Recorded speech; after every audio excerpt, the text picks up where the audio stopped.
வாழ்க்கையில் பாருங்கள், கர்த்தர் நிறைய பேர் பாவ மன்னிப்பு அனுபவிச்சிருக்கிறாங்க. செத்தா மோட்சம் போகின்ற நம்பிக்கையெல்லாம் இருக்குது.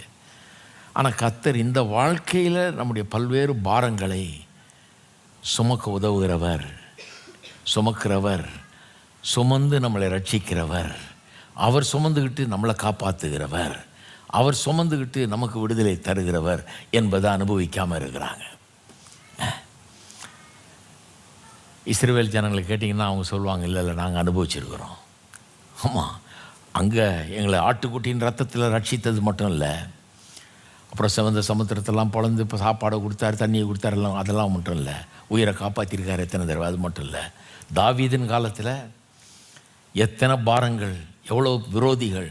இந்த பின்னாடி வர்ற வசனங்கள்லாம் பார்த்திங்கன்னா விரோதிகள், பயங்கரமான விரோதிகள் இருக்காங்க. இவன் ரத்தத்தை குடிக்கணும்னு காத்துட்ருக்காங்க, இவனை நசுக்கணும் ஒடுக்கணும்னு காத்துட்ருக்குறாங்க. அவ்வளோ விரோதிகள். எல்லாத்தின் மத்தியிலும் எங்களுடைய பாரம், அதெல்லாம் ஒரு பெரிய பாரமாக இருக்குது அவங்களுக்கு. வாழ்க்கை பெரிய ஒரு சேலஞ்சிங்காக இருக்குது, சவால் விடுகிற வாழ்க்கையாக இருக்குது. பெரிய நிம்மதியாக ஒன்றும் வாழ முடியல. ஏன்னா சுற்றுமுற்று இருக்கவங்கெல்லாம் எப்படியாவது அழிக்கணும்னு பார்க்குறாங்க. ஆனால் அவங்க சொல்கிறாங்க, எங்கள் கர்த்தர் வந்து ரட்சிக்கிற தேவன். நான் சொல்கிறேன், அதே தேவன் தான் நம்முடைய தேவன். நாம் இன்றைக்கி கர்த்தரை ஸ்தோத்திரிக்கணும். எதுக்கு? ஏன்னா என்னாலும் எங்கள் ஆண்டவருக்கு ஸ்தோத்திரம் உண்டாவதாக. நாம் அதே தான் சொல்கிறோம், அதே வார்த்தைகளை தான் சொல்கிறோம். என்னாலும் நம்முடைய ஆண்டவருக்கு ஸ்தோத்திரம் உண்டாவதாக. எல்லோரும் சொல்லுங்கள், என்னாலும் நம்முடைய ஆண்டவருக்கு ஸ்தோத்திரம் உண்டாவதாக. நம்முடைய பாரங்களை எல்லாம் அனுதினமும் சுமந்து நம்ம ரட்சிக்கிற தேவன் அவரே. அது அங்கே ஒன்றா எழுதி வச்சுக்கோங்க பக்கத்துலேயே. நம்முடைய பாரங்களை எல்லாம் தினந்தோறும் சுமந்து, டெய்லி.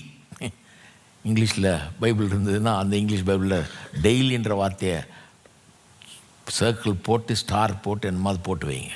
அடுத்த தடவை பார்க்கும்போது டக்குன்னு தெரியணும் அது. ஏன்னா அடுத்த தடவை வாசிக்கும்போது பாரம் சுமத்துகிற தேவன் நினச்சக்கூடாது. இல்லை, அவர் பாரம் சுமத்துகிற வேலையிலே இருக்கிறாரு.